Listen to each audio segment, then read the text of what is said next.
It's Christ consciousness. It has nothing to do with him putting on a real crown of thorns. It's the one that's inside of every single human being's head right now. Right now, I'm in a pretty well-lit room, and there's no amount of darkness that I can inject into this room to make the lights go dim unless I turn the lights off. That's the only thing I can do, but I can't inject darkness into this room to make the lights dim.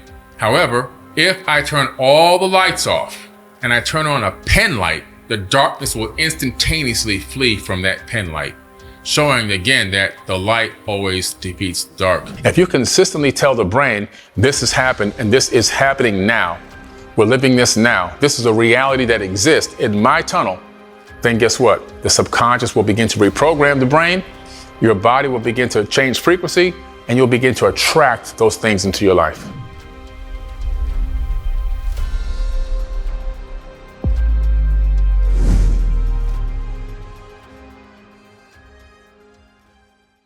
Christ consciousness is ancient, it's super ancient. And it's a certain level of consciousness that you can get to this level where they're all knowing, all loving, they're the epitome of service to others and unconditional love for one another. You know, a real true ascended being. And Jesus never said he was going to return. He said that Christ would return, and raising everyone up to a high level and bringing back a new golden age, creating a true super Christ civilization. When you look at the smallest scale of things, it gives you almost an identical mirror as to what's going on the largest scale. So I began to realize that God is us and we are God, and that God is on a data collection mission. The whole premise of this third dimensional realm and human beings operating in this realm and potential other alien beings and everything else throughout the entire universe are all doing one thing, very simple: collecting information and sending it back to the source. So the universe is a mind. God is part of this universal mind, this universal consciousness. And there's only one consciousness. All of these living things that exist throughout the entire third dimension are all doing one thing. They are transmitting back to source all the information of what it's like to be a blade of grass, what it's like to be Billy Carson, what it's like to be Danica Patrick. And so the universal consciousness is actually taking this information and it's actually collecting this data to analyze what is it like to operate through this grand experiment of this third dimension. It's a learning process, and we're all a part of that. And so it's all about understanding that we are God and God is us. It's in everything and we're in everything. Separation is an illusion. Division is an illusion. Everything is actually all one. God is a frequency. It's our job to tune in. Well, the human body is an avatar, just like the movie Avatar. It's a receptor. It receives and holds the spirit temporally. And so the avatar body is set up in a way where it's a biological robot and machine imbued with sophisticated technologies and advanced capabilities that we are right now not fully tapped into. Some people have better gifts and energy than others. We have a couple things that hold your spirit in your body, that lock that frequency in.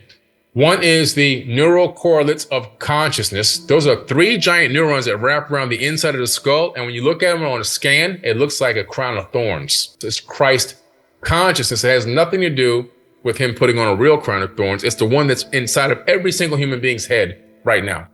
But that works in collaboration with the magnetite crystal and your colostrum and your neocortex. Those things all work together to combine to allow a frequency to be encapsulated and be hosted inside the physical avatar body. You become the ghost in the shell, and you animate this shell via that spirit that's being housed, and it's only being locked in because of those 4 things I just mentioned. It's crazy how much power we have inside of us. Words have power. Words can literally affect and change the ether of space-time itself. The closer you get to the language of light, which is what the ancient Kemetic people and Egyptians would speak back in ancient times, those words had supreme power over reality itself. Just speaking certain ways and saying certain things can control different outcomes, because we know cymatic frequencies, which are created by our vocal cords, they emanate out of you. We think they're just words, but they're actually codes that the universe picks up, programming codes, and then the universe then enacts those codes. That's how a lot of things happen. It's a way of, creating different realities, and it's the power of the voice and the power of speaking. The brain is just like a microchip. It's a microprocessor. It's a central processing unit. It allows you to be able to connect to multiple dimensions. Scientists at the Brain Institute discovered that the brain now connects to 11 dimensions. And we have the capability of tapping into higher knowledge and higher dimensions. And then it finally comes out, they discovered it's actually real and that the brain is a multidimensional functional computer. It's a processor. Quantum entanglement first came to me when I was just doing a walking meditation. It came to me as parabolic down conversion. To take two particles and phase shift them on the same frequency so that you can quantum entangle the particles. Then you can take one particle and shift it to the other end of the universe if you can get there. And when you change the particle local to you, the other one will change instantaneously. In other words, if one is in a spin rate up, the other one will go spin rate down. When you twist this one and put it down, this one will go up and vice versa. So you can create this up-down communication between two entangled particles. It goes even further than that. Scientists now discovered that you can quantum entangle through conscious thought. And they've actually entangled people's thoughts together now. They took one person and put him in front of a video game screen, put another person that was, I think, in 2 laboratories away, was looking at the screen, but the one that was blindfolded had the remote control. The one that was looking was controlling the hand of the one that was blindfolded. So we know that when we get an epiphany like that, there's very rarely original thought. A lot of the times we get in sync with a thought that already exists because we know that all thoughts are light waves. So every single thought you're thinking right now, and I'm thinking right now, it generates waves that leave our skull and go out into the ether permanently, forever. Everyone's conscious thoughts are all around us, floating around in this ether we call the grid. And so you can get in sync with something and you can download it. And if you can discern that download, you can have an epiphany moment. Quantum entanglement is so incredible because if you really understand where we're going to go in the future with communications, it's going to be quantum entangled communications. If you have a quantum entangled communications device on Earth and you take one with you in the ship, or you have a communications array that's been launched years ahead into deep space, you can instantaneously send a response and get a response back. All thoughts and ideas and concepts most likely are downloaded from the field. Just like an alien race 2 light years away can pick up I Love Lucy from 1960 because that radio wave, which is a wave of light, can be picked up and decoded and you can watch I Love Lucy from 1960. And we're living in a fractal holographic matrix. That's what we're actually living in. And this whole thing is one giant energetic grid. And the thing about it is distance is an illusion. The distance between where I am now in Florida and wherever you are right now in the world is actually, it doesn't even exist. We're local in the same location. We're still connected in the same location. Individuality, separation, all illusions doesn't exist. There's only one entity and one consciousness providing this third dimension with the illusion of separation. If you take a planet in space, it warps space around it.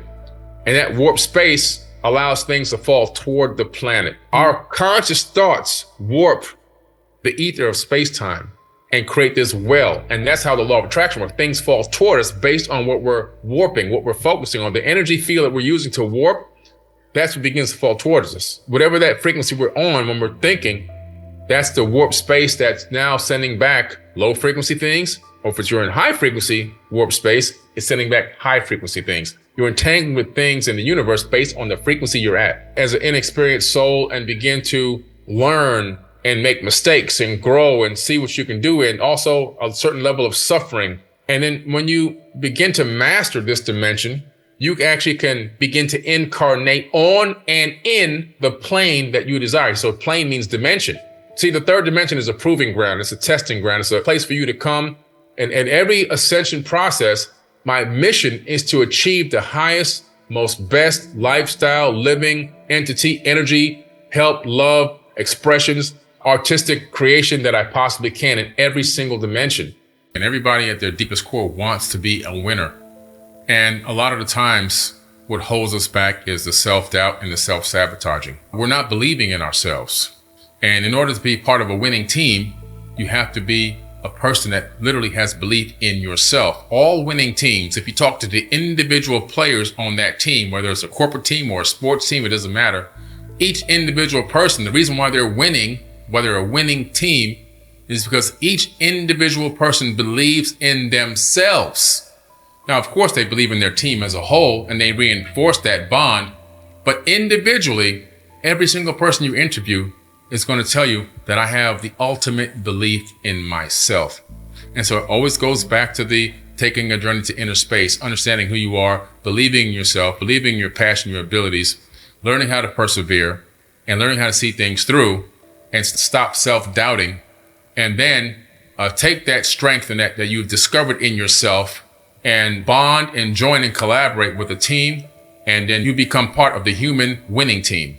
And that's what it's all about. This is a grand experiment. How can human consciousness take part in the role of turning things from darkness to light? At the end of the day, that's what I believe in. And I believe that it's our mission and our birthright to seek the light and to also be the light. We are already light beings. Some of us don't know it. And light always beats the darkness. Even though we have yin and we have yang and we have this thing permeating through the universe, left and right, up and down, this particular balance.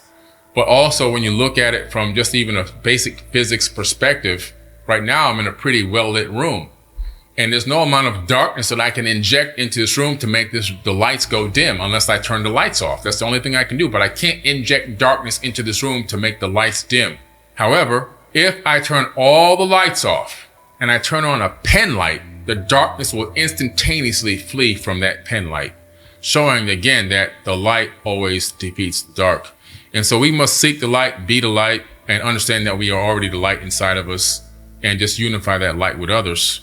And man, this world will be an amazing place. Don't let fear guide your mind. Don't let fear rob your joy. Don't let fear break your heart, because fear is literally false evidence appearing real. That's what it is. And it's a choice. At the end of the day, you have to realize the thing that drives a society, as far as the oligarchs are concerned, is fear. So as things begin to shift and things begin to change, and they will, I guarantee it, you'll begin to see that information will gradually get released more and more.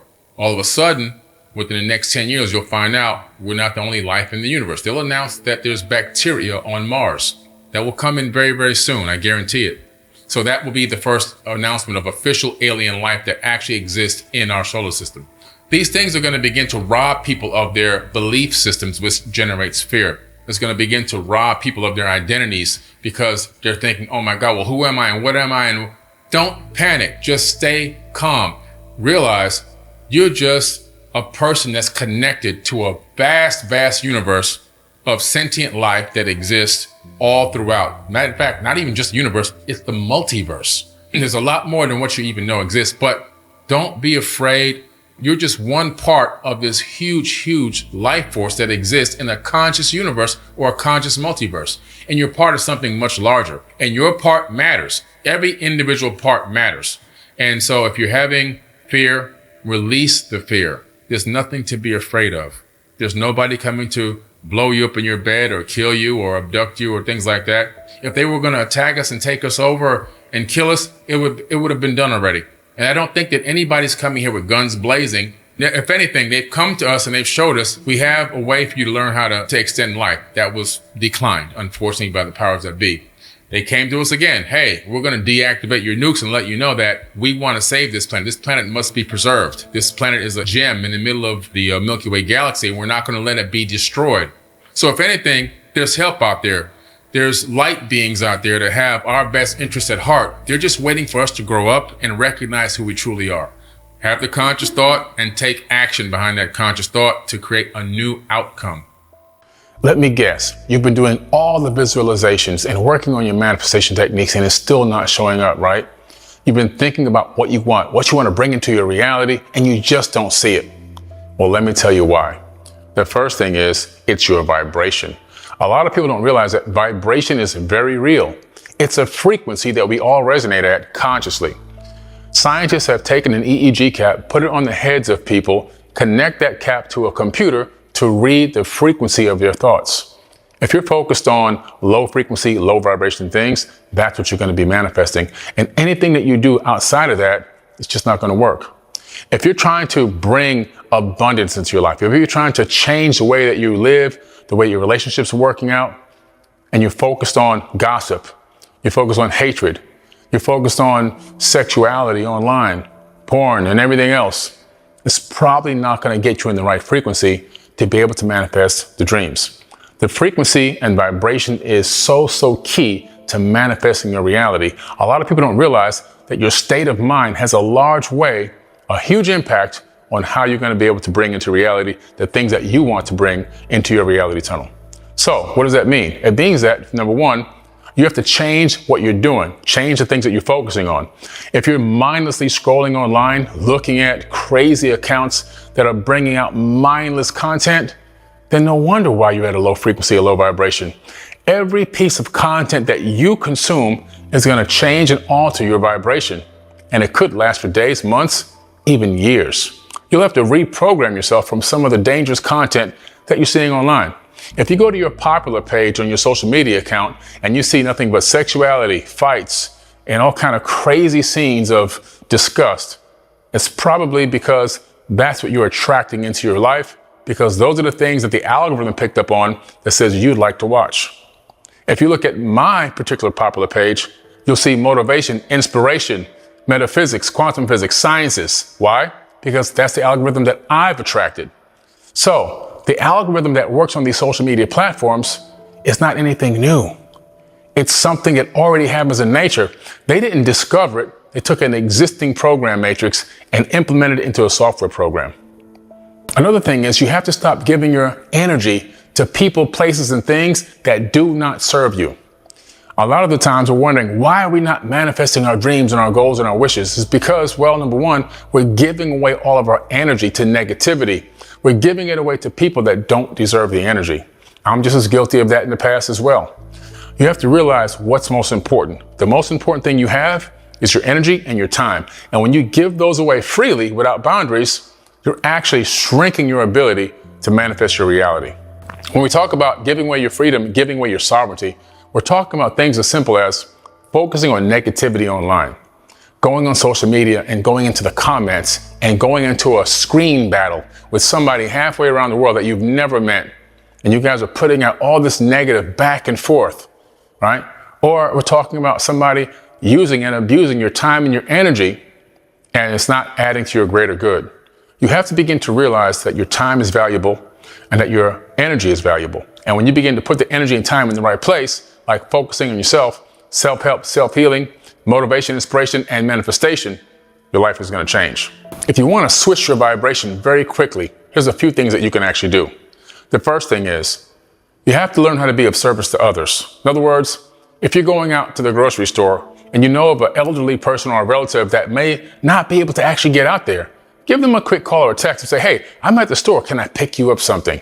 A small little gesture like that goes a long way to helping someone else and raising your vibration. Think of positive things. If you have ants, automatic negative thoughts, stop and catch yourself. And the next thing you do is you begin to think of positive things. Focus on something positive that happened in your life and meditate on that for about 5 minutes, taking deep breaths. That will flip your frequency and vibration, right? Remember, love is the highest frequency. So get into forgiveness mode and gratitude mode. Start to recognize the things that are good going on in your life or that have happened in your life in the past, and actually close your eyes, take deep breaths, and experience that gratitude. Relive the gratitude of those moments. That will change your frequency just like that. Another reason why people aren't manifesting that well is because they're not being very specific. Like I always say, somebody came to me one day and said, I've been working on manifesting and I just can't get what I want. I said, what do you want? He said, I want a car. I need a new car. And I said, well, what kind of car? He said something in about the $15,000 to $20,000 range. I said, see, right there, you already lost. You don't even know what you specifically want. You're just kind of guessing ambiguously, and the universe is taking that ambiguity and you're going to get that back, right? So you have to be very specific. Go out and test drive cars within your budget range. See which ones you like, right? Take them for a trip around the block. Find out which specific car you actually like, the color, the make, the model, the interior, the wheels, the exhaust, the engine, how many liters in the engine, the whole thing. You should know everything about this car as if it's already yours. Being very specific is very important because the universe needs that information, that data to help create a magnet that draws that into your life. It's not about chasing, it's about attracting. And where most people get it wrong is they're always chasing and they don't even really know truly exactly what they want. So be very specific. The next thing is you need to live it as if it's already happened. If it's a car or if it's a house, if it's both, you've already got the keys to the car. You have the keys to the house. You get into your meditative state. You get into the vehicle and turn it on. You can hear the engine roaring. You can smell the leather seats. You drive that car from the dealership right to your house in your meditation. You unlock your front door with the key. You walk in and you walk through the house. You sit down on the couch and turn on the TV or whatever else you would like to do, as if it's already happening. Because the more that you tell the brain that something is already happened and is living in the moment of now, the subconscious actually begins to reprogram itself as if it already has done it. The mind is very, very interesting. If you put on 3D goggles and put yourself in front of a roller coaster, your brain will think that you're on a real roller coaster. It's the same thing with your own meditation and your own personal thoughts. If you consistently tell the brain, this has happened and this is happening now, we're living this now, this is a reality that exists in my tunnel, then guess what? The subconscious will begin to reprogram the brain, your body will begin to change frequency, and you'll begin to attract those things into your life. Remember, one of the most important steps that people forget the most is the action step. So I came up with a very, very simple formula. CT multiplied by A equals M. Conscious thought multiplied by action equals manifestation. See, most people have the conscious thought and they stop right there. They think about what they want. They dream about what they want. They focus on what they want. They meditate on what they want, but they never take the action steps. That is the very, very catalyst of creating the end result. Everything that you see around you that's quote unquote man-made is a conscious thought manifested into reality by action. Nothing would exist without the action steps. Action and energy exchange is required for anything to manifest into reality. So what does that mean? If you have a conscious thought about something that you want to manifest, the most important thing you need to do now is create the action steps to begin to achieve that, right? So if you want a car, what would the action steps be for that car? Well, you know you need a down payment. You have to begin to strategize on what it's going to take to come up with the money or the revenue for that down payment. Will it be a new contract? Will it be a raise at your job? Will it be savings? Whatever it is. Now you're making your goal sheet and you're making a plan. That takes energy. Now you're creating benchmarks and you're trying to hit those benchmarks. You're setting something in action. You're making a snowball roll down the hill, right? And so once you create these action steps and you start moving in the direction of those action steps, now the energy exchange is going to help you to create the what? The manifestation. You cannot get to the manifestation without the action steps.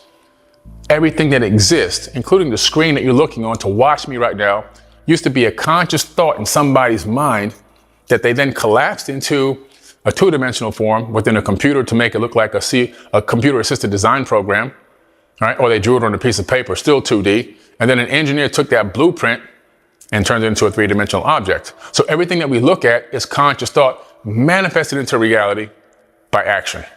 Another thing that people miss is when you're trying to manifest your reality, the universe will begin to send you signs, connections. It will begin to send you information. And you have to recognize and discern those things as a connection to the thing you're trying to manifest. For example, if you're trying to manifest a car, you need a down payment. The universe might send somebody to you that can connect you to somebody that will give you a brand new contract for whatever service you provide to get that car down payment. You have to begin to understand what is coming toward you and see those opportunities for what they really are. Windows open, but windows also close. A lot of people miss the opening of the windows and the doors around them. And when they close, they go, oh man, nothing ever happened. Well, you didn't recognize opportunity when it presented itself. That's very important. These are the things that myself and my team will teach you in our community school. Make sure you go into the description and click that link and join the community school, because in there, we're going to mentor and teach you all the specific tidbits that are going to help you to become a master at manifesting. So make sure you click that link and make sure you join our community school ASAP. It's going to be so incredible for you to be in there, not just with me and my other teammates, but also a group of people looking to manifest on the same frequency that you are, all there for support of one another. We are going to teach you how to rewire your subconscious. And that's very important because we have been programmed since birth. We have been given this programming code on how we see money, how we see abundance, how we see manifestation, and it's been totally wrong the whole time. My team and I will take you in that community school group and we will mentor you step by step by step. We're going to hold your hand, and other people in the group, just like you, are going to help hold you accountable so that you can manifest the life that you deserve.